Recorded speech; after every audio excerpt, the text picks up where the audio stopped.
pergi.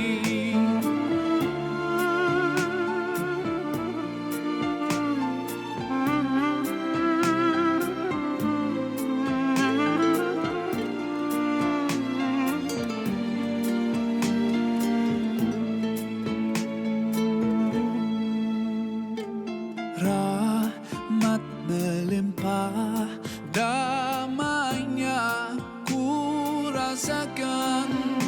Ramadan, bulan Al-Quran, mendidik jiwaku, menyuburkan iman.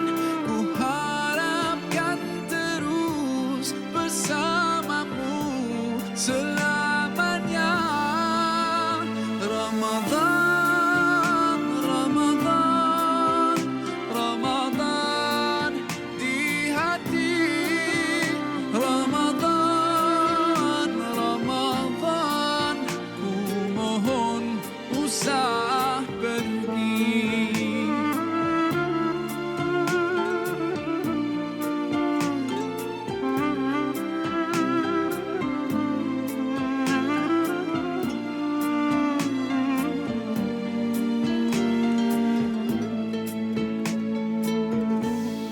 Sememangnya kau ku nantikan, hadirmu hidupkan surampi jiwaku.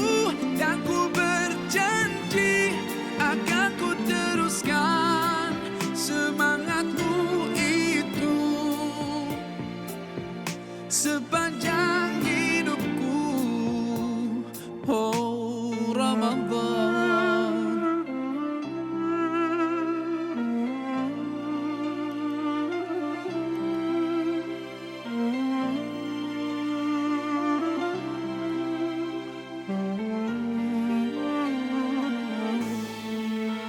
Ramadan, Ramadan, Ramadan di hati. Ramadan, Ramadan, ku mohon usah pergi. Ramadan, Ramadan, Ramadan di hati. Ramadan, Ramadan, ku mohon usah pergi. Ku mohon usah pergi.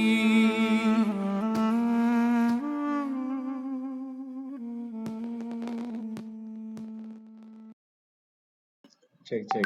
Apakah suara saya bisa terakses dengan jelas, Bapak Ibu? Jelas. Alhamdulillah. Kita mulai sesaat lagi karena Ustaz Cahyadi sudah bergabung di tengah-tengah kita. Kami ingatkan sebelum kita mulai agenda Madrasah Baitullah pada pagi hari ini, pada Bapak Ibu yang sudah join di ruang virtual Zoom, kami ucapkan ahlan wa sahlan sudah bergabung di ruang virtual Zoom Madrasah Baitullah. Sebelum kita memulai, kami ingatkan dan kami himbau kepada Bapak Ibu yang namanya masih nama, mungkin belum nama asli, kami himbau untuk menggunakan nama asli, kemudian mempersiapkan alat tulisnya agar nanti ketika berdiskusi bersama Ustadz di sesi tanya jawab atau sesi diskusi menggunakan nama asli dengan panggilan terbaik, kemudian nanti apabila ada ilmu-ilmu yang bisa dicatat langsung dicatat dengan catatan yang sudah tersedia. Kemudian disiapkan tempatnya agar nanti tidak ada distraksi dari yang lain-lain. Dan Bapak Ibu, kami ingatkan untuk bisa melaksanakan presensi, nanti akan dibantu oleh admin dengan Google Form yang dibagikan di kolom komentar di Zoom. Nanti silahkan Bapak Ibu bisa langsung mengisi Google Form yang telah tersedia.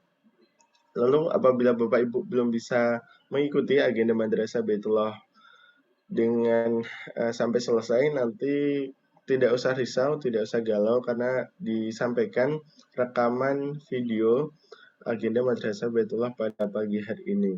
Dan kita akan mulai Madrasah Baitullah pada pagi hari ini. Siapkan persiapan terbaik Bapak Ibu untuk bisa menerima ilmu dan juga nasihat-nasihat dari pembicara kita pada pagi hari ini, yaitu Ustadz Cahyadi Takaryawan.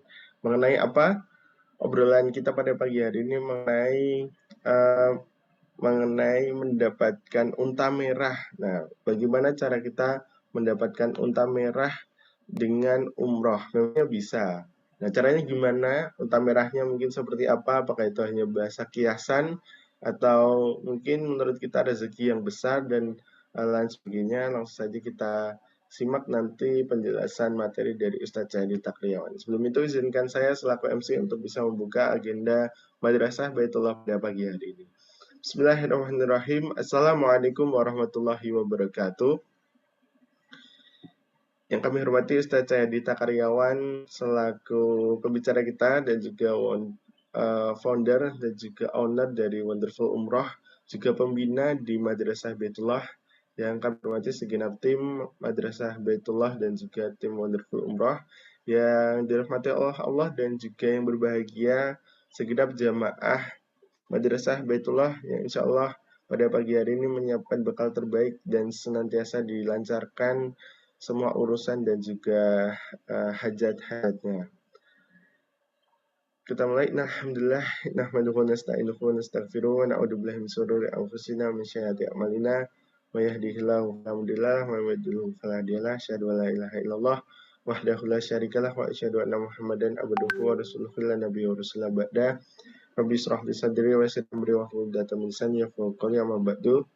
Kita ucapkan puji dan puji syukur kehadirat Allah Subhanahu wa taala, Tuhan yang memberikan kita kesempatan juga kenikmatan sehingga pada pagi hari ini dapat berkumpul dengan suasana yang cukup cerah pada pagi hari ini, Bapak Ibu, sejuk juga di tempat masing-masing, di rumah masing-masing untuk mendengarkan nasihat-nasihat dan juga ilmu-ilmu untuk menjadikan kita hamba yang lebih baik lagi, seorang muslim yang senantiasa istiqomah untuk memperbaiki diri dan juga mempersiapkan bekal terbaik nantinya ketika akan diundang oleh Allah Subhanahu wa taala ke rumahnya beliau, ke rumahnya Allah Subhanahu wa taala yaitu ke Baitullah. Kita sudah menyiapkan bekal terbaik yaitu ilmu-ilmu dan juga nasihat-nasihat terbaik. Dengan persiapan kita ini semoga Allah ijabah doa-doa kita dan mudahkan langkah-langkah kita untuk menuju ke Baitullah. Tak lupa juga salat serta salam senantiasa tercurah limpahkan ke hadirat baginda Rasulullah Shallallahu Alaihi Wasallam. Senantiasa kita dapat terus untuk bisa meneladani peringatan-peringatan terbaiknya, tindak tanduknya, tutur katanya, sehingga kita dapat terus nantinya berharap bertemu dengan beliau di yaumil akhir dan mendapatkan syafaat beliau. Pun juga cita-cita kita berkunjung ke Masjid Nabawi, yaitu salah satu masjid yang dapat kita idam-idaman untuk selalu kita bisa memupuk lagi kecintaan kita terhadap Nabi Muhammad SAW karena beliau telah disemayamkan di sana dan senantiasa kita dapat terus untuk bisa menguatkan cinta-cinta kita ketika nanti berkunjung ke Masjid Nabawi. Baik Bapak Ibu, marilah kita mulai Madrasah Baitullah pada pagi hari ini dengan mengucapkan basmalah bersama-sama. Bismillahirrahmanirrahim. Dan langsung saja untuk forum pematerian pada pagi hari ini yang akan disampaikan oleh Ustadz Cahadita Karyawan mengenai meraih unta merah dengan umroh, melalui umroh. Memangnya bisa unta merahnya seperti apa? Langsung saja kita simak dengan seksama penjelasan materian dari Ustadz Cahadita Karyawan. Kepada Ustadz Cahadita Karyawan kami silakan. Bismillahirrahmanirrahim. Jackson, Mas Nizar, suaranya kedengaran? Sudah, terdengar dengan jelas Ustadz. Baik. Assalamualaikum warahmatullahi wabarakatuh. Waalaikumsalam warahmatullahi wabarakatuh. Alhamdulillahirabbil alamin wa bihi nasta'inu ala umuri dunya waddin. Asyhadu an la ilaha illallah wahdahu la syarikalah wa asyhadu anna Muhammadan abduhu wa rasuluh la nabiyya ba'dah. Allahumma shalli wa sallim wa barik ala nabiyyina Muhammad wa ala alihi wa ashabihi asma'in wa ba'd. Sahabatku dimanapun Anda berada, berbahagia sekali pada kesempatan pagi hari ini kembali bertemu silaturahim melalui ruangan Zoom untuk belajar bersama-sama, mempersiapkan diri bersama-sama, membersihkan jiwa kita, menghambakan kepada Allah SWT supaya kita menjadi hamba yang layak untuk terpilih menjalankan ibadah haji maupun umrah ke tanah suci. Dan khusus untuk ibadah umrah. Mudah-mudahan kita termasuk yang terpilih untuk menjalankannya lagi dan lagi. Setiap tahun mudah-mudahan bisa berangkat ke Tanah Suci, karena sunnah dari umrah itu adalah berkali-kali. Al-umrah itu wajibnya sekali seumur hidup, kata Imam Syafi'i, tetapi sunnahnya berkali-kali di sepanjang kehidupan kita. Nah, kita menetapkan niat, mudah-mudahan bisa bukan hanya sekali umrah, tetapi berkali-kali umrah, karena di sana ada sangat banyak kebaikan, ada sangat banyak keutamaan, sangat banyak keistimewaan. Kami selaku pembimbing umrah bersama dengan tim, sebagaimana juga kami sering berdiskusi dengan para pembimbing dari tour travel umrah yang lainnya, banyak sekali mendapatkan kisah-kisah yang sangat mengharukan dari para jamaah ketika mereka berangkat ke Tanah Suci. Di sana mereka merasa mendapatkan pencerahan yang luar biasa secara spiritual. Melihat Ka'bah saja bagi orang-orang yang ikhlas hatinya untuk beribadah, itu sudah menggetarkan jiwa mereka. Bisa tawaf, itu sudah menjadi satu nilai yang luar biasa rasanya bagi mereka. Bisa sa'i, itu bisa menyebabkan mereka menjadi merasa lebih dekat lagi kepada Allah SWT. Bisa berdoa di depan Ka'bah, bisa bertaubat di depan Makom Ibrahim, bisa berdoa di Hijr Ismail, bisa menyentuh Ka'bah terutama pada Hajar Aswad atau pada bagian Multazam. Itu menjadi sesuatu banget, kenangan tak terlupakan sepanjang kehidupan, dan ternyata membekas menjadi bekal-bekal kehidupan yang baik. Demikian pula kalau jamaah dari Indonesia, mereka akan diajak bukan hanya ke Mekah, tetapi juga ke Madinah. Di Madinah inilah kemudian mereka mendapatkan banyak sekali pengalaman-pengalaman spiritual, mengunjungi Masjid Nabawi, beribadah di Masjid Nabawi, berjumpa dengan Raudhah, dan berbagai tempat-tempat bersejarah di sekitar Madinah itu. Ini sesuatu banget. Jadi banyak banget orang-orang yang kemudian di sana bertaubat, dan begitu mereka kembali ke tanah air, dalam situasi mereka sudah menjadi muslim yang baik. Tidak jarang kami jumpai orang-orang yang merasa bahwa penghasilannya kurang bersih sebelumnya, lalu mereka bertaubat di Tanah Suci, dan akhirnya mereka memilih untuk penghasilan yang diyakini lebih bersih daripada sebelumnya. Mereka yang merasa memiliki sangat banyak kemaksiatan-kemaksiatan sebelum berangkat ke Tanah Suci, tersadarkan selama di Tanah Suci, sampai akhirnya mereka berjanji untuk tidak lagi mengulangi kemaksiatan-kemaksiatan itu. Mereka yang belum rajin sholatnya ketika belum berangkat ke Tanah Suci, lalu kemudian bisa beribadah di Tanah Suci dengan kekhusyukan hati, sampai akhirnya kemudian mereka bisa mendapatkan satu kekuatan jiwa di Tanah Suci itu untuk mereka berjanji nantinya setelah kembali ke tanah air akan menjalankan ibadah dengan rutin, sholat 5 waktu dengan rutin, puasa Ramadan dengan bersemangat, dan seterusnya. Sangat banyak kita menjumpai fenomena orang-orang yang menjalankan ibadah haji atau umroh, mereka mendapatkan pencerahan dan akhirnya mendapatkan kehidupan yang jauh lebih baik secara spiritual setelah mereka pulang dari umroh. Bahkan ada satu kisah yang sangat terkenal di masa lalu. Kisah ini sudah pernah saya ceritakan ke teman-teman kalau offline ya. Kalau offline saya sebut namanya, saya ceritakan siapa orangnya. Tapi di kesempatan online ini saya tidak menyebut namanya, tidak menyebut identitasnya. Beliau adalah seorang yang sangat penting ya di instansinya. Beliau orang yang bisa dikatakan pejabat yang berpengaruh di lingkungannya. Tetapi beliau ini sampai dengan masa tuanya tidak memiliki kebiasaan sholat 5 waktu. Jadi dari kecil sampai remaja, sampai dewasa, sampai tua, beliau belum tergerak untuk menjalankan sholat 5 waktu. Sampai seorang sahabatnya mengajak dia untuk berangkat ke Tanah Suci. Kemudian dengan usaha pembujukan dan seterusnya, sampai akhirnya beliau ini, bapak ini berkenan untuk berangkat ke Tanah Suci. Dan begitu dia ke Tanah Suci, diajak oleh sahabatnya itu, ditemani, dan kemudian dituntun ibadahnya. Pertama kali beliau sholat itu adalah ketika melihat Ka'bah. Begitu selesai tawaf, kemudian beliau sholat sunnah 2 rakaat di depan Ka'bah itu, pada waktu itulah ada peristiwa spiritual yang sangat membangkitkan spiritualitas beliau, yang selama ini beliau tidak cukup dekat dengan ajaran-ajaran Islam, tidak menjalankan kewajiban-kewajiban agama Islam, tetapi peristiwa pertama kali sholat di depan Ka'bah itu membuat beliau tersadarkan. Peristiwanya adalah ketika beliau sedang sujud di depan Ka'bah, pertama kalinya beliau sholat, dan itu adalah di depan Ka'bah di Tanah Suci. Ada seorang jamaah dari Afrika berkulit hitam dan bertubuh tinggi, besar, sedang tawaf, itu menginjak kepala beliau yang sedang sujud.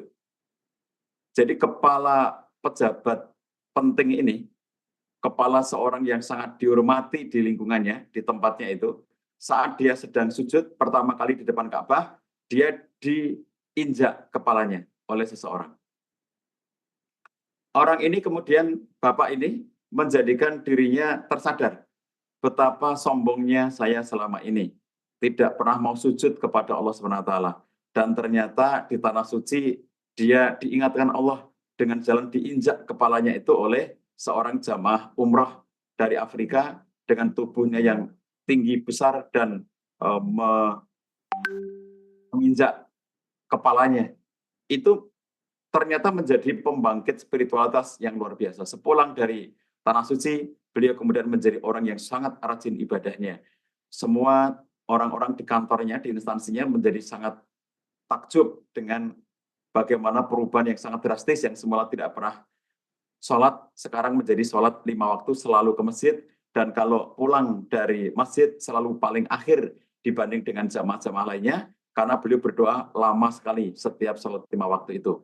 Secara bergurau, orang-orang dekatnya mengatakan ini karena beliau selama ini tidak pernah berdoa. Jadi ketika sekarang beliau ini tergerak hatinya untuk berdoa, maka akhirnya doanya lama sekali karena di jamak selama ini nggak pernah doa, dan baru sekarang inilah beliau sadar untuk berdoa dan sadar untuk sholat, sehingga akhirnya beliau memperlama doanya itu dan memperbanyak sholatnya. Nah, jadi sahabat-sahabatku sekalian, kisah-kisah pengalaman bagaimana banyak sekali jamaah haji maupun jamaah umroh yang mendapatkan pencerahan, mendapatkan hidayah kebaikan ketika mereka di Tanah Suci itu, menyadarkan kepada kita bahwa apabila jamaah haji atau jamaah umroh dari Indonesia menjalankan umroh itu dengan sebaik-baiknya, menjalankan haji itu dengan sebaik-baiknya, maka insya Allah mereka itu nantinya akan sangat banyak mendapatkan kebaikan.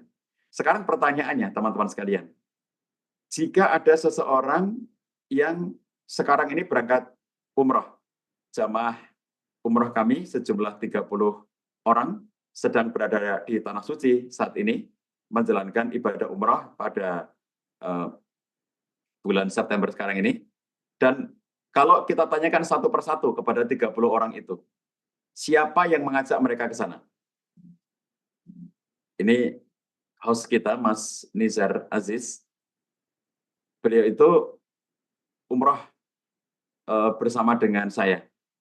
Satu rombongan dengan saya. Saya membersamai beliau dan keluarganya.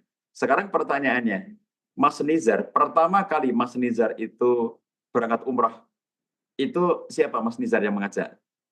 Dulu, yang ngajak pertama kali siapa? Yang pertama kali ngajak itu siapa? Istri, Zat. Dari Apa? istri. Dari istri. Iya. Masya Allah. Terus istri dari siapa? Dari Umi. Dari Umi. Umi siapa? Umi dari Abi. Bapak Ibu sekalian, ini pengakuan Mas Nizar ya. Mas Nizar ini bisa berangkat umroh pertama kalinya, itu yang ngajak adalah istrinya. Beliau ini pengantin baru pada waktu itu. Sekarang ini beliau baru saja mendapatkan karunia dari Allah, dikaruniai seorang anak bayi baru saja lahir ya. Kita doakan mudah-mudahan menjadi anak soleh. Laki-laki apa perempuan Mas Nizar? Perempuan, Ustaz. Perempuan. Perempuan. Mudah-mudahan menjadi anak solihah ya, yang berbakti kepada kedua orang tuanya, yang bertakwa kepada Allah, dan kelak akan bisa menjadi qurrata ayun bagi keluarganya. Nah, Mas Nizar ini tadi ketika saya tanya, pertama kali yang ngajak sampai akhirnya bisa berangkat umroh itu siapa? Oh, istrinya. Setelah menikah, pengantin baru, istrinya kira-kira ngomong ini saya karang sendiri ya. Kira-kira ngomong sama Mas Nizar,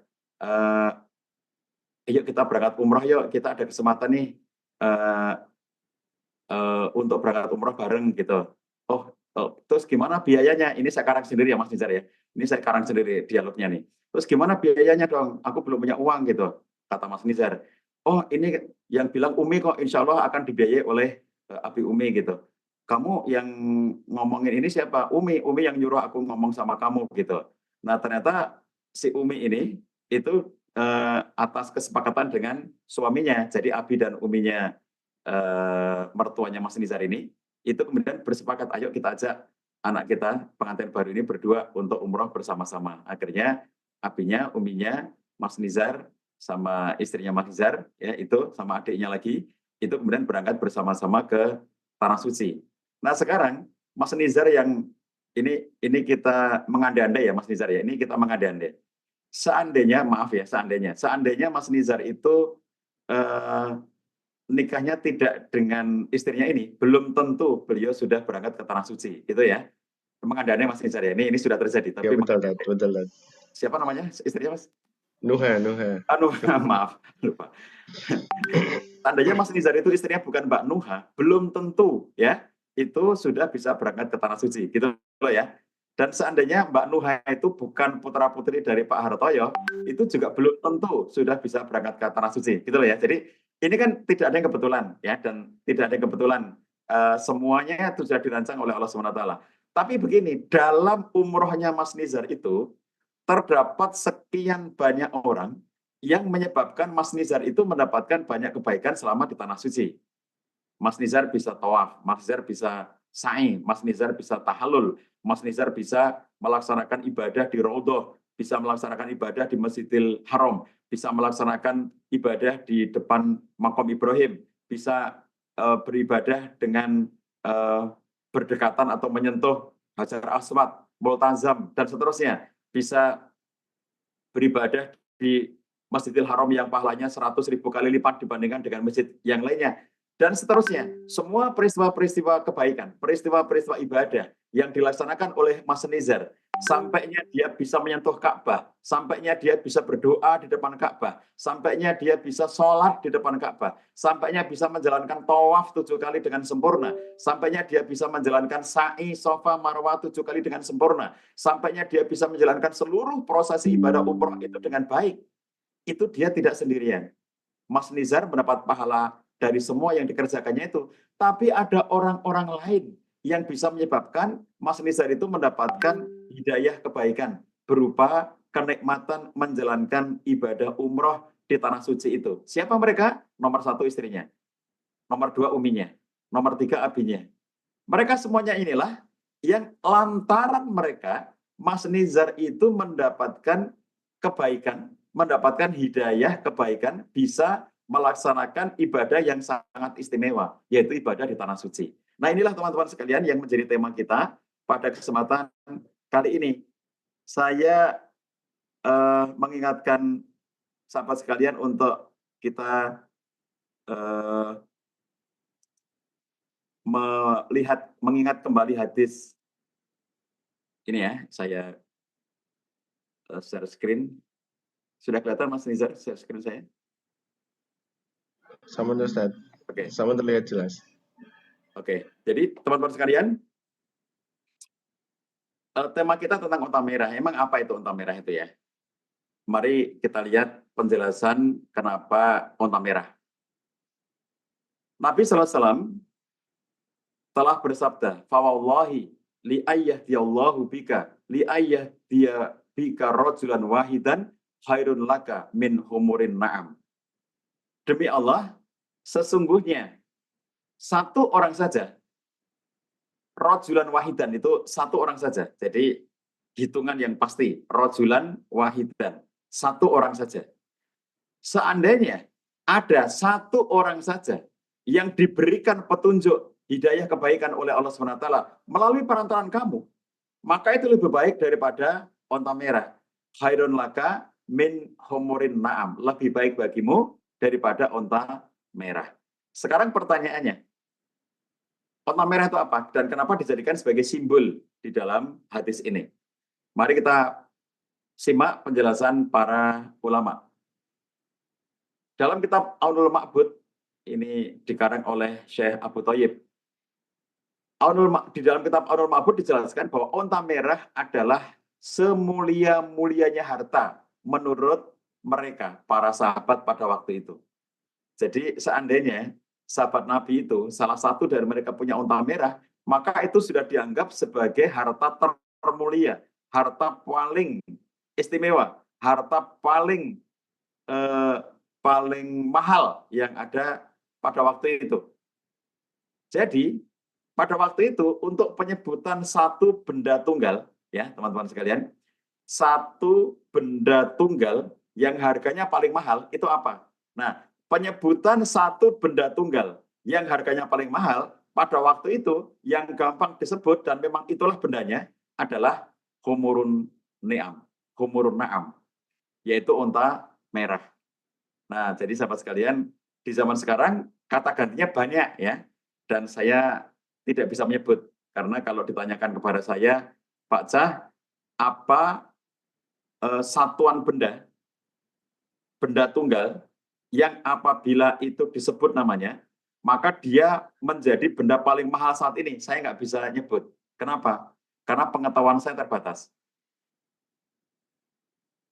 Kalau Mas Nizar ditanya, Takka masalah, tolong, ya wallah billah. tolong Mas dimatikan ya, dikeluarkan aja yang mengganggu. Tikka masalah, Oke, maaf ya, sering ada gangguan-gangguan kita nggak kenal. Baik teman-teman sekalian, jadi di dalam menjelaskan tentang onta merah ini, itu kita mengetahui bahwa itu adalah satuan benda yang apabila disebut secara sendirian, satu benda itu, maka dia menjadi paling mahal. Nah kalau sekarang ini, itu kita nggak tahu kenapa, karena pengetahuan kita berbeda-beda. Seandainya Mas Nizar ditanya, apa benda yang menurutmu apabila itu disebut itu paling mahal? Jika Mas Nizar misalnya mengatakan, misalnya ya, oh itu mobil Alphard Pak Cah. Nah, itu berarti level pengetahuannya Mas Nizar yang disebut benda paling mahal itu mobil Alphard, misalnya gitu. Orang lain ditanya, menurut kamu apa? Oh ada yang lebih mahal daripada Alphard. Apa itu? Ferrari, misalnya gitu ya. Lamborghini, misalnya gitu. Terus orang lain ditanya lagi, oh ada lagi tuh yang lebih mahal daripada Ferrari, lebih mahal daripada Lamborghini gitu. Apa Samsung gitu ya. Yang saya juga nggak bisa menyebut gitu, karena saya tidak tahu. Jadi teman-teman sekalian, kalau di zaman kita sekarang ini, karena terlalu banyak benda, karena terlalu banyak barang, dan harganya banyak yang mahal-mahal gitu ya. Kalau kita nyebut ada mobil yang harganya 5 miliar, itu kita menurut ukuran saya, wow gitu, mobil kok 5 miliar, ternyata ada yang 10 miliar, ternyata ada yang 20 miliar gitu ya. Lalu ada satuan benda yang harganya 1 triliun, ada yang satuan bendanya 5 triliun misalnya, yang saya tidak tahu itu apa gitu. Nah, benda itulah yang disebut sebagai onta merah ya. Karena pada waktu itu para sahabat tidak mengerti ada hal-hal yang lebih mahal daripada onta merah. Apakah pada waktu itu tidak ada benda lain yang lebih mahal dari itu? Mungkin ada ya. Satuan benda yang apabila itu satu saja disebut itu adalah yang paling mahal. Bisa jadi ada dibandingkan dengan onta merah. Tapi para sahabat tidak tahu. Jadi ngertinya para sahabat itu, benda yang paling mahal, benda yang paling mulia, benda yang paling istimewa, itu adalah onta merah itu. Makanya Nabi menggunakan sebagai simbol. Karena kalau disebut benda lainnya yang ternyata sahabat tidak tahu, maka bagi mereka tidak istimewa. Jadi, kata kitab Ainul Ma'bud juga, onta merah adalah harta yang paling istimewa di kalangan orang Arab kala itu, di masa Nabi. Jadi, kala itu, ya orang-orang Arab, jadi ini ternyata bukan hanya para sahabat yang tahunya bahwa benda termahal, satuan benda termahal itu adalah onta merah, yang mengerti kayak begini, itu ternyata bukan hanya para sahabat, tapi orang Arab secara umum pada waktu itu. Kalau ditanyakan, kita ini membayangkan waktu itu ya, membayangkan pada masa itu. Kalau kita membayangkan pada masa itu, lalu kita ngobrol-ngobrol, ada orang-orang Arab ngobrol gitu. Terus kemudian salah satu dari mereka bilang begini, wow, orang itu kaya banget, orang itu hebat banget. Kenapa? Karena baru saja dia membeli onta merah. Lalu yang lainnya terkagum-kagum, wah luar biasa, betapa hebatnya dia, betapa kayanya dia gitu ya. Jadi orang akan cepat mengatakan apabila ada salah satu dari mereka itu memiliki unta merah, semuanya langsung mengatakan, wah berarti itu orang yang sangat kaya, berarti dia adalah orang yang sangat hebat, berarti dia orang yang sangat mulia, dan seterusnya. Menurut perspektif masyarakat pada masa itu, ya. Nah, lagi-lagi bisa jadi ada barang yang lebih mahal dari itu, bisa jadi, tetapi mereka tidak tahu. Nah, sama seperti yang tadi saya ceritakan. Kalau satu forum kita ini kita polling gitu ya, menurut Anda yang hadir di Zoom ini, benda apakah yang paling mahal gitu? Mungkin jawaban kita akan berbeda-beda karena sesuai dengan tingkat pengetahuan kita. Dan kalau saya malu nyebut karena nanti ketahuan level saya gitu. Kalau saya mengatakan mobil Lamborghini, nanti ada orang tertawa, Pak Acah ngertinya cuma kayak gitu. Kalau saya bilang mobil Ferrari, Pak Acah ngertinya cuma kayak gitu. Itu kan cuma sekian M, Pak Acah. Ada yang nilainya itu triliunan. Lah, saya nggak tahu apa itu. Saya nggak tahu gitu ya. Benda ya, ini bukan pabrik ya. Jangan mengatakan, oh itu pabrik, oh bukan pabrik, bukan tambang, itu bukan. Ini benda yang umumnya dimiliki orang gitu. Kalau mobil itu kan umum dimiliki orang, onta itu kan umum dimiliki orang gitu ya. Tapi kalau yang namanya perusahaan tambang ya tentu beda ya, bukan kayak begitu yang dimaksudkan ini gitu. Jadi sesuatu yang kalau onta itu kan pada waktu itu alat tunggangan yang berarti kan umum saja dimiliki. Tapi onta merah itu tunggangan yang paling istimewa atau benda barang yang paling istimewa. Semacam itu ya teman-teman, cara membayangkan kenapa kok onta merah gitu. Nah, salah satu penjelasan yang juga menarik adalah salah seorang ulama mengatakan bahwa kenapa dikatakan sebagai unta merah itu karena unta merah itu pada waktu itu seakan-akan itu khairun laka minat dunia wa mafiha. Jadi hadis ini ketika dijelaskan tentang khairun laka min humurin na'am, seakan-akan pada saat itu sedang menjelaskan tentang kalau orang mendapatkan unta merah, itu seakan-akan itu yang akan didapatkan adalah khairun laka minat dunia wa mafiha. Jadi lebih baik bagimu daripada dunia dan seisinya. Jadi seakan-akan orang itu kalau sudah dapat unta merah itu, wah ini sudah, ya, kalau yang lainnya nggak ada artinya apa-apa gitu ya. Sudah begitu aku dapat unta merah, aku sudah mendapatkan dunia dan seisinya. Nah gitu kira-kira perasaan orang pada waktu itu ya. Jadi kenapa istimewa unta merah? Kalau diomongin zaman sekarang nggak ada istimewanya. Kita bilang cuma unta merah, apalagi kita orang Indonesia gitu ya. Ngapain juga punya unta merah, nanti malah susah kita. Kalau mau ditaruh di mana? Kalau saya orang Jogja, paling-paling saya titipkan ke Gembira Loko gitu ya. Jadi malah bukan punya saya akhirnya, karena kalau saya suruh ngingu istilah orang Jawa, ngingu itu memelihara. Kalau saya disuruh memelihara onta di rumah saya, malah repot gitu ya, saya nggak mau gitu.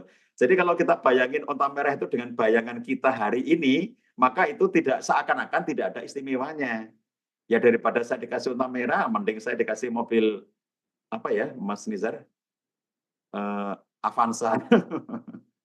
Sebutannya itu kalau kita nyebut mesti apa yang sesuai dengan kadarnya gitu ya. Jadi kita nggak tahu ada yang lebih mahal dari itu gitu. Jadi kalau kita perhatikan gambaran kita jangan gambaran zaman sekarang, karena kalau Pak Sam mau nggak dikasih unta merah satu? Saya bilang enggak lah. Saya mending uangnya aja gitu kan.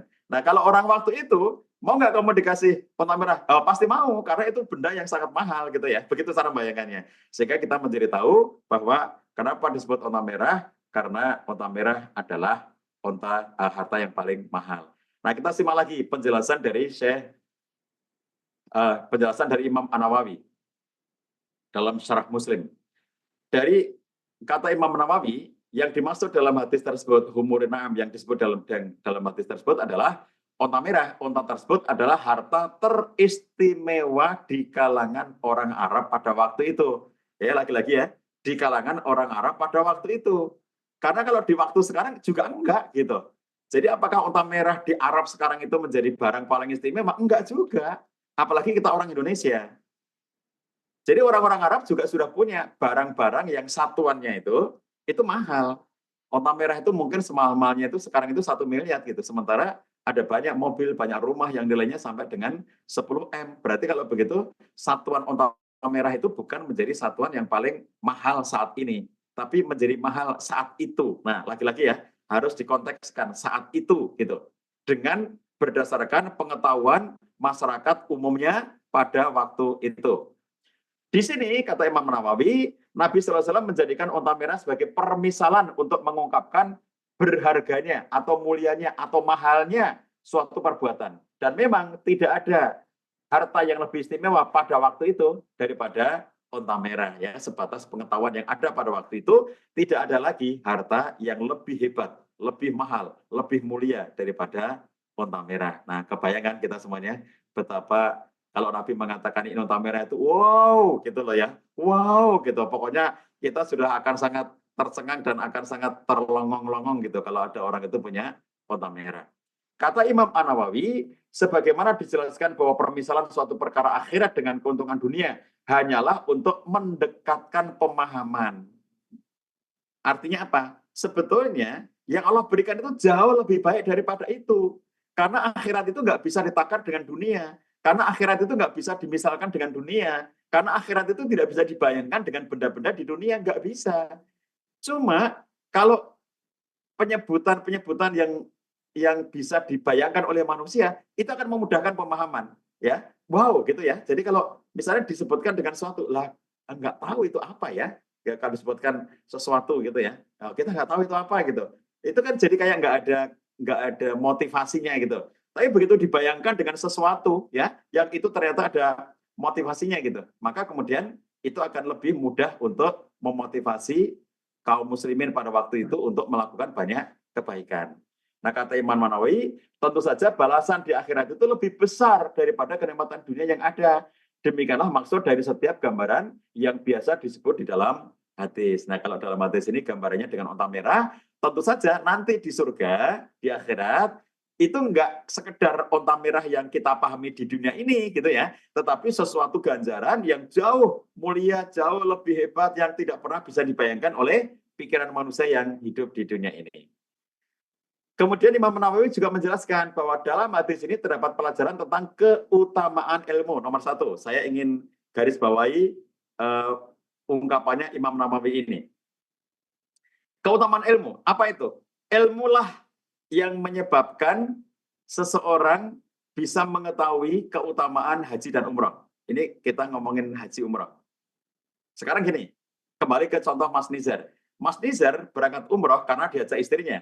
Istrinya disuruh sama uminya. Uminya disuruh sama abinya. Sekarang pertanyaannya, abinya Mas Nizar, kok dia pengen umroh?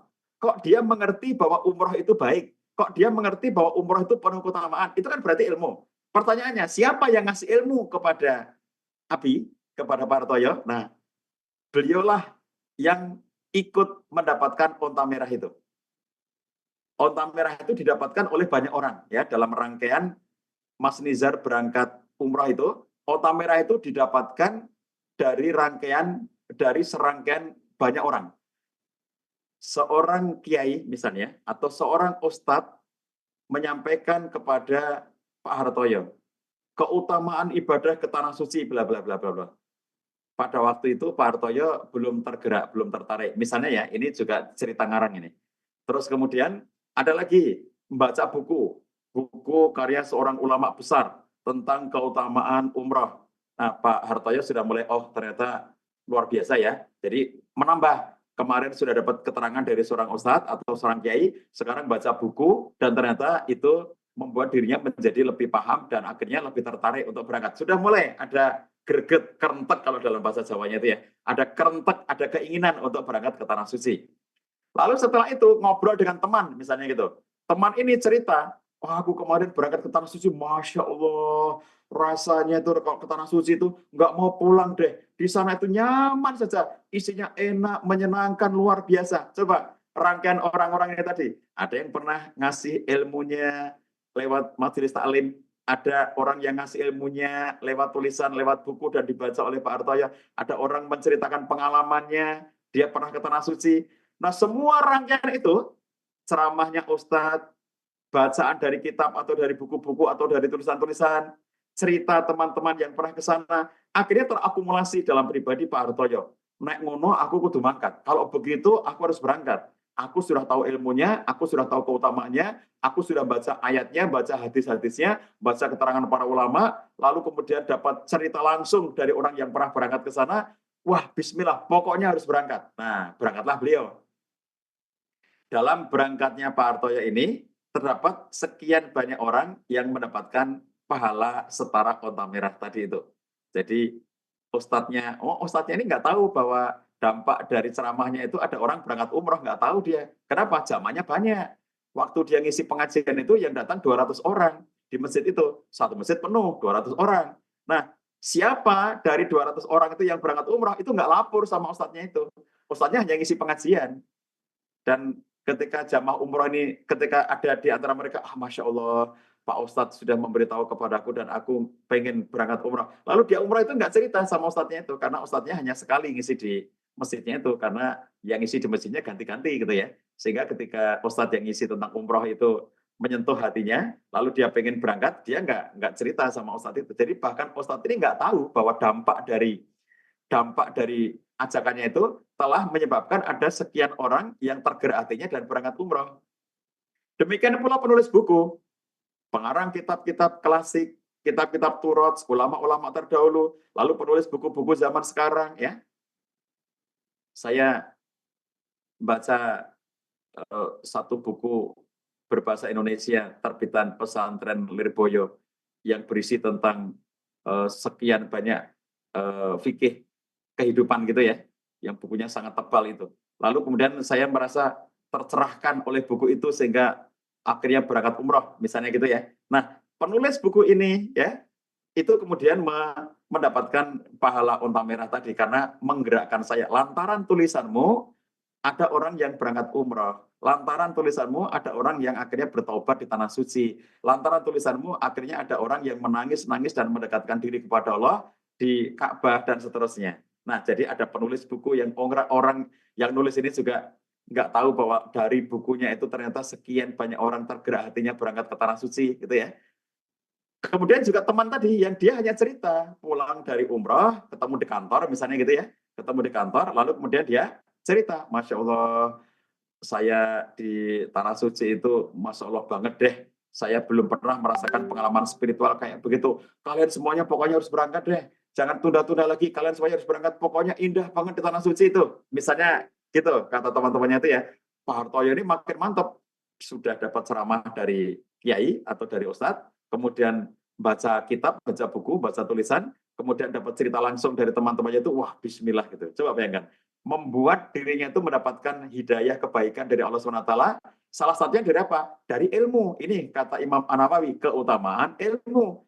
Ada ilmu yang dituliskan, ada ilmu yang diceramahkan, ada ilmu yang di-share melalui cerita-cerita. Ini kan ilmu. Jadi, semua orang yang terlibat ini tadi semuanya ya, sampai membuat Pak Hartoyo itu akhirnya berangkat umroh itu semuanya ikut mendapatkan onta merah ya, li ayyahdiyallahu bika rajulan wahidan khairun laka min humurin na'am. Kemudian selain ilmu apalagi? Kata Imam Nawawi, dalam hadis tersebut dijelaskan keutamaan seseorang yang mengajak kepada kebaikan.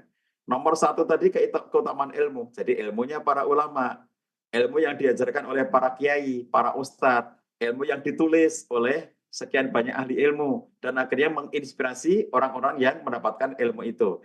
Lalu, sisi yang lainnya, ada orang ya ilmunya itu nggak berhenti pada dirinya, dia menggunakan ilmunya itu untuk mengajak kepada kebaikan.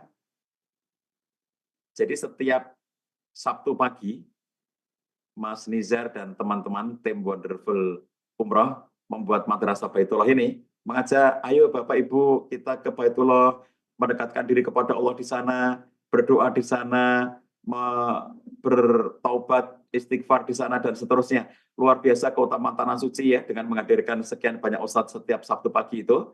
Sekarang sudah majelis yang ke-67, pekan depan majelis yang ke-68, dan seterusnya. Lalu dari ajakan-ajakan ini yang mengajak kepada kebaikan ya. Lalu ternyata Mas Nizar nggak tahu bahwa dari apa yang sering disampaikan Sabtu pagi itu ada orang yang tergerak hatinya. Sudah sering diajak di Madrasah Baitullah, masa aku nggak berangkat sih? Aku harus berangkat, bismillah. Pokoknya aku mulai berniat untuk berangkat, gimana pun caranya aku akan berupaya agar bisa berangkat. Nah, mengajak kepada kebaikan. Siapa orang yang mengajak kepada kebaikan? Dan ternyata orang itu menjalankan kebaikan dari ajakan seseorang itu, maka orang itulah yang mendapatkan humurin na'am. Lebih baik bukan sesa humurin na'am. Khairun laka, lebih baik bagimu daripada onta merah. Jadi yang didapatkan itu bukan onta merah, tapi lebih baik daripada onta merah. Kalau onta merah saja sudah terbaik, ini lebih baik daripada itu, gitu. Nah, jadi kita mengajak kepada kebaikan itu, teman-teman sekalian, itu adalah bagian dari cara kita untuk mendapatkan banyak sekali kebaikan yang jauh lebih baik daripada onta merah. Maka ajaklah keluarga, ajaklah teman-teman, ajaklah sahabat, ya. Ada loh, orang itu belum tahu kalau umroh itu wajib, karena selama ini ngertinya umroh itu sunnah gitu. Ah, umroh itu sunnah gitu. Padahal kalau Imam Syafi'i, karena Indonesia itu mayoritasnya Syafi'iyah, umroh itu wajib ya, sekali seumur hidup. Ini perlu kita sampaikan, ini ilmu namanya ya. Ini ilmu, meskipun hukum umroh memang para ulama beda pendapat, tapi kalau kita di Indonesia, mayoritasnya kita itu banyak menggunakan pendapat-pendapat Imam Syafi'i. Maka kita mengatakan bahwa umroh itu hukumnya wajib sekali seumur hidup bagi setiap muslim. Nah, karena banyak orang tidak tahu, ilmu ini kita sampaikan, kamu ngerti nggak sih bahwa umroh itu hukumnya wajib sekali seumur hidup? Nah, kalau umroh sunnah itu adalah umroh yang kedua kali, ketiga kali, keempat kali itu sunnah. Mas Nizar pernah umroh sekali, berarti itu yang wajib. Nanti kalau Mas Nizar berangkat lagi, namanya itu umroh sunnah. Sudah menjalankan yang wajib dan sekarang tinggal menjalankan yang sunnah. Nah, jadi mengajak dengan ilmu, ini dengan ilmu. Saya beritahu ya teman-teman, ini cerita sama tetangga, cerita sama, ini kalau bapak ibu di sini, atau kakek nenek yang di sini gitu, cerita sama anaknya, cerita sama cucunya, aku beritahu ya kalian semuanya, kalian itu harus rajin nabung, harus disiplin nabung, supaya semua dari kalian bisa berangkat haji, bisa berangkat umroh.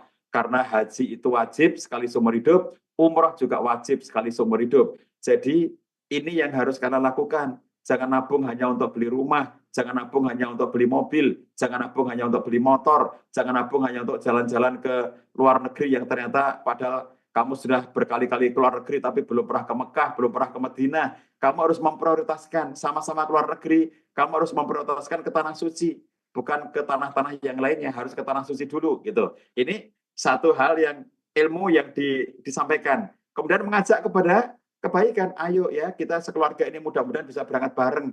Kalaupun tidak bisa bareng-bareng semuanya karena kita keluarga besar, ya mudah-mudahan bisa dapat 2 kloter. Nanti separuh kloter pertama, tahun berapa lagi nanti kloter kedua, separuh, sebagian bisa berangkat bareng. Mengajak kepada kebaikan. Kalau ternyata ada yang tergerak dari ajakannya itu, itulah yang pahalanya lebih baik daripada onta merah. Begitu pula kata Imam Nawawi, hadis itu menunjukkan keutamaan menyebarkan sunnah kebaikan. Jadi 3 hal yang disampaikan oleh Imam Nawawi catatan terhadap hadis ini. Nomor 1, keutamaan ilmu. Maka di Madrasah Baitullah setiap Sabtu pagi kita sampaikan ilmu-ilmu. Misalnya ya, sejarah ya sirah Nabi SAW, sejarah kota Mekah, sejarah kota Madinah, sejarah pembangunan Ka'bah, sejarah Nabi Muhammad SAW, sejarah para sahabat, bagaimana haji dilaksanakan dan seterusnya, termasuk beberapa bulan lalu ketika musim haji, kita membedah haji di masa kolonialisme. Ya, kita sampaikan ilmu-ilmu itu sejak dari akidah, syariah, ibadah, muamalah, akhlak, adab. Ya, itu kita sampaikan secara rutin di Madrasah Baitullah ini, karena itu adalah keutamaan ilmu. Para ustadz yang kita undang di sini itu tidak ada yang tahu bahwa ilmunya ternyata ada yang tergerak untuk mengamalkan. Kita nggak tahu. Kalau yang ikut misalnya 50 orang ya dalam satu kesempatan Madrasah Baitullah yang ikut 50 orang. Dari 50 orang yang hadir itu ternyata ada 2 orang yang tergerak hatinya. Masya Allah ilmunya baru aku tahu dan ternyata menggerakkan hatiku. Sebagian yang lainnya, Masya Allah aku sudah berkali-kali dapat ilmu seperti ini. Kok nggak tergerak-gerak? Ya Alhamdulillah sekarang ini aku karena sudah sering mendapatkannya, akhirnya sekarang mulai tergerak. Nah itu kan siapapun yang mengisi Madrasah Baitullah itu tidak pernah tahu bahwa ada di antara jamaah ini yang akhirnya mendapatkan kekuatan tekad untuk berangkat ke tanah suci gitu. Nah, ini keutamaan ilmu. Yang keduanya adalah keutamaan untuk mengajak kepada kebaikan. Maka di pagi ini sahabat sekalian saya mengajak sahabat sekalian. Mengajaknya kepada apa? Kepada 3 hal. Pertama, mengajak kepada belajar ilmu-ilmu agama, ilmu-ilmu syar'i, ilmu-ilmu yang bermanfaat. Itu nomor 1. Ayo belajar terus. Jangan pernah merasa sudah cukup. Nomor 2-nya, mengajak kepada kebaikan, ya. Jadi saya mengajak teman-teman sekalian agar kita semuanya ringan untuk mengajak orang lain kepada kebaikan. Teman-teman, siapa yang belum umroh, ayo kita rencanakan bareng-bareng yuk. Aku juga belum nih. Gimana caranya supaya kemudian kita bisa bareng-bareng? Ini kalau Anda masih kuliah, ayo ngajak teman-teman kuliahnya. Kalau Anda sudah kerja, ayo ngajak teman-teman kantornya. Kalau nggak bisa banyak orang, ayo ajak 2 orang, 3 orang, ayo bareng-bareng yuk. Mulai nyicil dari sekarang, mulai nabung dari sekarang. Nanti bisanya berangkat bulan apa ya, kita bareng-bareng biar enak. Kalau kita berangkat bareng-bareng kan kita enak nih, supaya kemudian kita bisa menjadi satu rombongan nanti. Nah, itu mengajak kepada kebaikan. Kemudian yang ketiga adalah mengajak untuk menyebarkan sunnah-sunnah kebaikan, sunnah-sunnah dari Nabi Shallallahu Alaihi Wasallam. Kalau umroh pertama kali itu wajib, umroh berikutnya adalah sunnah. Nah, kita ngajak untuk ke tanah suci itu bukan hanya yang belum umroh, belum haji, tapi juga mengajak mereka yang pernah umroh, ayo umroh lagi. Karena antara umroh satu dengan umroh yang lainnya adalah kafaratun lima bainahuma, penghapus dosa-dosa di antara keduanya. Pernah umroh, lalu umroh lagi. Antara umroh satu dengan umroh berikutnya adalah kafaratun lima bainahuma, penghapus dosa di antara keduanya. Ini kita mengajak kepada kebaikan-kebaikan. Nah ini teman-teman sekalian, hari ini, pagi ini saya juga mengajak kepada teman-teman semuanya. Ayo terus belajar, karena ada banyak keutamaan ilmu. Ayo mengajak orang lain kepada kebaikan, dan ayolah kita menyebarkan sunnah-sunnah kebaikan yang diajarkan oleh Nabi Sallallahu Alaihi Wasallam. Apabila dengan ajakan kita itu, akhirnya kita mendapatkan kebaikan, maka kita akan mendapatkan pahala sesuai dengan hadis ini, yaitu mendapatkan onta merah. Khairun laka min humurin na'am. Lebih baik bagimu, ya, daripada onta merah. Jika 3 ini kita lakukan, kata Imam Nawawi, maka itu lebih baik daripada onta merah. Lebih baik daripada onta merah. Ayo ngajak teman-teman ya. Kalau teman Anda ikut berangkat umroh lewat biro manapun, maka Anda akan mendapatkan pahala onta merah yang lebih baik daripada onta merah itu. Begitu Mas Nizar. Kalau ada yang pengen didiskusikan, masih ada waktu, kita persilakan. Assalamualaikum warahmatullahi wabarakatuh. Waalaikumsalam warahmatullahi wabarakatuh. Baik, kami ucapkan jazakumullah khair kepada Ustadz Jayadi Takaryawan yang telah memberikan materi sangat luar biasa sekali, ajakan nih Bapak Ibu jamaah Madrasah Wilayatullah pada kesempatan pagi hari ini, sunnah-sunnahnya dan juga bagaimana keutamaannya ketika kita mendapatkan unta merah, bahkan lebih baik daripada unta merah. Sebelum kita memasuki sesi tanya jawab, Bapak Ibu, izinkan saya untuk memberikan informasi perihal program-program yang ada di Wonderful Umroh.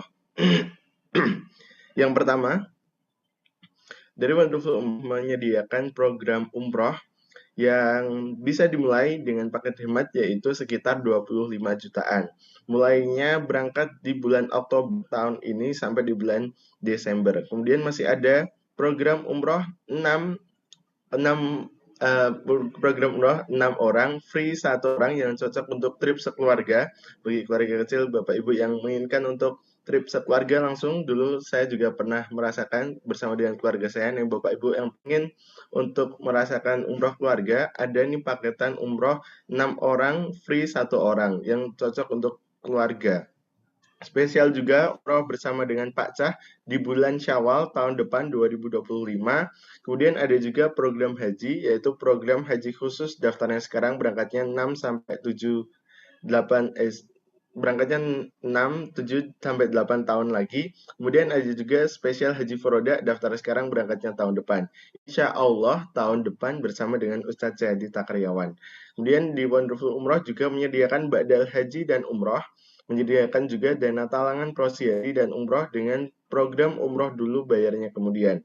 Nah, bagi Bapak Ibu tadi sudah disebutkan, bagi Bapak Ibu yang pengen untuk ngajakin saudaranya, kenalannya, koleganya, bisa langsung gabung ke Wonderful Umroh bersama dengan Wonderful Umroh, kemitraan, yaitu mendapatkan keuntungan di hasil profit.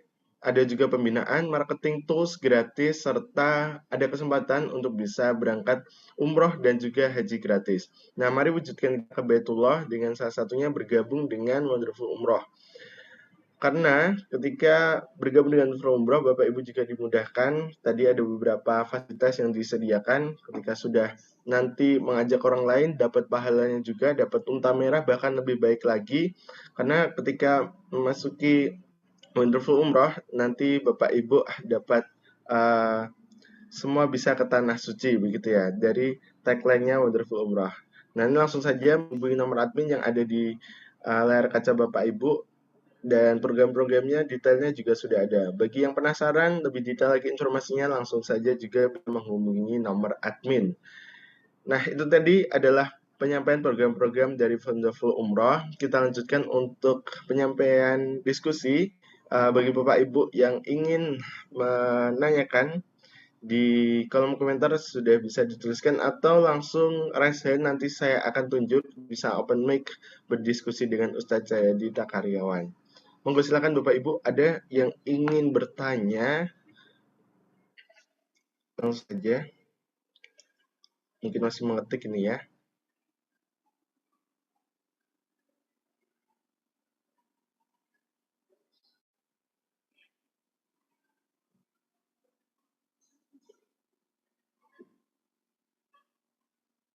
Apakah ada Bapak Ibu yang ingin bertanya untuk pematerian kita pada pagi hari ini di sesi diskusi?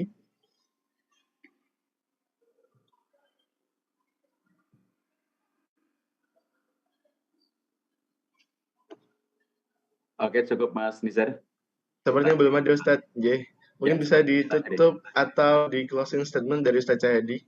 Ya, sahabat sekalian, jadi kami di Wonderful Umroh itu menyediakan fasilitas-fasilitas untuk Bapak Ibu sekalian bisa mengajak orang-orang lainnya. Misalnya contohnya Bapak Ibu mengumpulkan tetangga, mengumpulkan saudara, lalu mengundang kami agar kami bisa hadir. Asalkan itu terjangkau tempatnya, maka kami akan datang. Jadi Jogja dan sekitarnya ini kami bisa hadir ya. Kalau Jogja dan sekitarnya yang kemarin kami sampai ke Bogor, kami sampai ke Madiun, Jawa Timur, kami sampai ke Malang gitu ya, sampai ke Blitar gitu. Itu kami sanggup untuk kalau Bapak Ibu mengumpulkan jamaah, entah itu keluarga, Pak Sa, ini keluarga saya ngumpul, tolong dari tim Wonderful Umroh bisa hadir memberikan penjelasan tentang keutamaan umroh. Kami siap hadir ya, jadi kami berikan fasilitas untuk yang wilayahnya Jogja dan sekitarnya, kami akan meluncur hadir untuk memberikan edukasi. Begitu Bapak Ibu, mudah-mudahan Allah mudahkan kita semuanya. Baik, itu tadi tambahan dari Ustadz Jayadi Takaryawan. Telah sampailah kita di penghujung acara Bapak Ibu di agenda Madrasah Baitullah pada kesempatan hari ini. Semoga dari ilmu dan nasihat-nasihat yang telah disampaikan oleh Ustadz Jayadi Takaryawan dapat membekas di hati kita dan dapat kita amalkan di keseharian kita. Itu tadi, apabila Bapak Ibu kami ingatkan ingin bergabung dengan Wonderful Umroh, langsung saja menghubungi nomor admin karena ini juga menjadi kesempatan yang sangat baik gitu ya bagi Bapak Ibu yang ingin mengajak keluarga, kolega dan kenalan-kenalannya untuk bisa ke Tanah Suci bareng atau mengajak reminder sunnah-sunnahnya pergi umroh dan juga pergi haji. Itu saja Bapak Ibu untuk mengakhiri agenda Madrasah Baitullah pada kesempatan pagi hari ini. Kita mau tutup dengan mengucapkan hamdalah bersama-sama. Alhamdulillahirabbil alamin, subhanakallahumma bihamdika, asyhadu an la ilaha illa anta, astaghfiruka wa atubu ilaik. Terima kasih. Di kami ada kurang lebihnya. Mohon maaf. Sekian, wassalamualaikum warahmatullahi wabarakatuh. Sampai jumpa di Madrasah Baitullah pekan depan.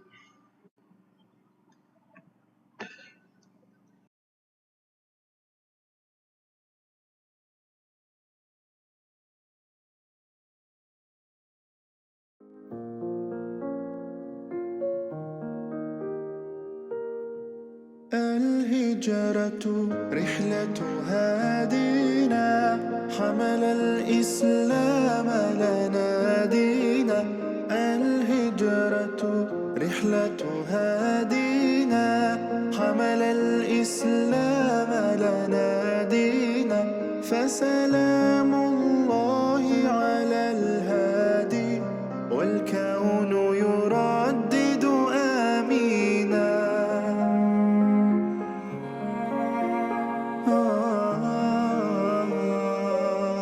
رحل الصديق عن الدار في صحبة خير الأبرار رحل الصديق الصديق عن الدار في صحبة خير الأبرار صلوات الله تباركه صلوات الله تباركه ملأ الدنيا بالأنوار الهجرة رحلة هادينا حمل الإسلام لنا دينا الهجرة رحلة هادينا حمل الإسلام لنا دينا فسلام الله على الهادي والكون يردد آمينا